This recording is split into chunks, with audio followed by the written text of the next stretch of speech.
So I released my first EP ever, the Me EP, 5 years ago today, which is pretty wild, pretty insane. I'm in awe of that amount of time. I think it was a bit of a confusing title for some people because anytime I would talk about it, people assumed I was talking about myself because it was titled Me. And I was like, no, I'm not talking about me. I'm talking about Me, the EP. Me and EP, close together, I spell the word meep, which people pointed out to me when I released the Me EP. So that was a learning experience as well. I genuinely did learn so much because it was my first project I ever released independently. And I am genuinely also so thankful for that EP, and I'm so proud of it, and I love it so much. And I wanted to answer some questions that you had. So I had you all submit some Q&A questions, and I'm going to answer them right now. Okay, how do you decide what you want your album EP covers to be? Great question.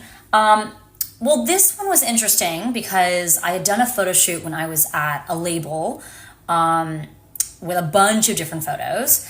So I already had, some photos beforehand, but obviously this EP was made way after I was at that label. And I remember, thinking, what is my, photos going to be? Also, I'm doing things on a budget. And then I saw the photo that I ended up using for the Me EP, and I loved it because it looked like I was looking at my reflection. And I love the idea of having this EP be, represented by that reflection. Even though I would have to say, I think the album is really more about me in context of someone else, but I did love just incorporating the reflection. So that one was a little bit out of necessity, but it worked out artistically perfectly. As I grew more into the artist I am today, I definitely was way more specific about what vision I wanted for each of the artworks. Okay, I got this question a lot. Any other songs that you'd have liked to include on the Me EP, or were there 7 songs from the beginning? Yes, there were definitely songs I wanted to include, which ultimately ended up being on other EPs, like the U EP. Mostly a lot of those songs were written around the same time with the Me era. One song ended up on the Us EP, I Want to Know What It's Like. I'm trying to think of the album.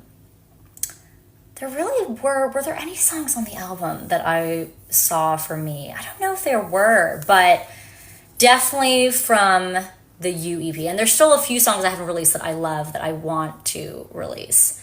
That was kind of written around that era. TBD. Not Like Me is such a cute song. Thank you. Could you share about the writing process of that song? I wrote that song with such a good group of people. This lovely married couple, Michael and Nancy Natter, and then Jason Mraz, which is wild because I'm a huge fan of Jason Mraz. And we were just in a room in a studio I had worked in a lot before. A man named Bill Gall was the engineer. He also even produced a version of the song that was awesome, but we ended up going kind of in a more acoustic direction. I came in with an idea that I was very inspired about, which was essentially about the timing of realizing you're attracted to someone and just feeling like it's not the greatest timing, and pursuing that is just so not like me, hence the title. And then we just wrote the whole song from that idea. I came in with the chorus, and then Jason just started playing his guitar and singing a melody, and I feel like some lyrics too. I came up with some lyrics to the verse, but he just went on for the verse, and I was like, this is literally the best day of my life. Okay, Lorenzo asked 2 great questions. I'm gonna skip the first one just because I feel like I kind of asked that, but if you can share it, was there an aspect or a situation which happened over the course of the Me era that was the hardest to handle as an independent artist? I don't even know where to begin. I think it's funny because my first label deal was, without getting too much into it, was a really interesting deal where I actually did have a lot on the line financially. But then, my second label deal wasn't the case. So I think just going independent, having, again, a lot on the line financially, investing so much in myself financially between, I performed at the Roxy as like really kind of my first LA show ever. Is that right? I guess I performed at like a couple of things like Wingo Tango and stuff like that, but that was me putting on the show, to like filming a music video or a visual for every song, which was kind of wild. The financial aspects were challenging for sure. And just, it was coming to terms with how I knew it a bit, but really understanding how few resources I had and, trying to utilize the resources I did have, but realizing I couldn't do everything that I wanted to. I couldn't do everything I wanted to do because I was independent. Came up with some great questions. Looking back now, your whole discography, do you think this EP still represents you as an artist, or do you feel you've grown into a new style of writing and composing music? I think two things can be true at once. I think this EP absolutely still represents me, and especially represents my first body of work very well. I'm really proud of it. But I think I've also absolutely grown as a songwriter and as an artist, and I do think that, the songs that I've released more recently and that I am working on, I feel more connected to than, that EP. But I still absolutely feel like it represents me, and I'm so proud of it. Okay, I love the fact that we got a video for every song in the EP, but if you had to choose, which is your favorite? Yeah, kind of wild. We had a video for every song.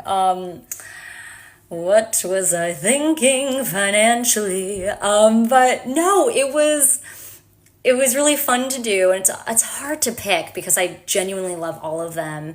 There's definitely one I think that I still love, but I'm like least in love with. But in terms of my favorite, it's so hard. And I loved all the directors, I loved everything. I think it's a tie between Let Me Cry and FAOU, both dramatically different videos, but so, I think, fun. Let Me Cry was an emotional one, but still fun to make. FAOU was just super fun, though I am terrible at tennis. Do you have any drafts of the first song you wrote for the EP? If so, did the final result turn out too different from the original idea? Really interesting question, because the first song would have been Not Like Me. Ironically, the first voice memo I have with Jason Mraz singing with me, no big deal, and he sounds perfect, wild. Sounds actually really similar to how the song ends up turning out.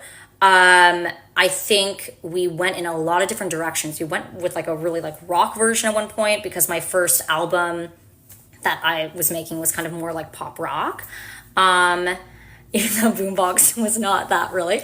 But I ultimately ended up just wanting to kind of strip it down and going back to like the acoustic version. Hey Laura, it's me, Blake. Hi Blake. I was wondering if you're touring again soon, and if so, 2024, 2025.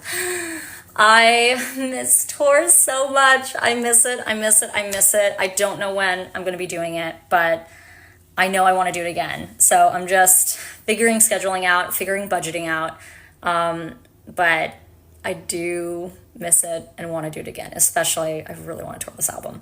Some questions that almost made the cut. Why are you the way you are? And my personal favorite, why is Laura not smart? She keeps on making the same grammar and punctuation mistakes in her posts. Is that true? If so, I honestly appreciate the feedback, and please let me know, because I do not want to say things that are grammatically incorrect. But back to the EP, I cannot believe it's been 5 years. Thank you all so much. People who have supported me since then, who supported me since before then, or who have just recently found my music, this year or in the last few years. I am so grateful. It is tough being independent, but rewarding. And honestly, like, I look back and I feel so proud, and I'm so thankful. So thank you all.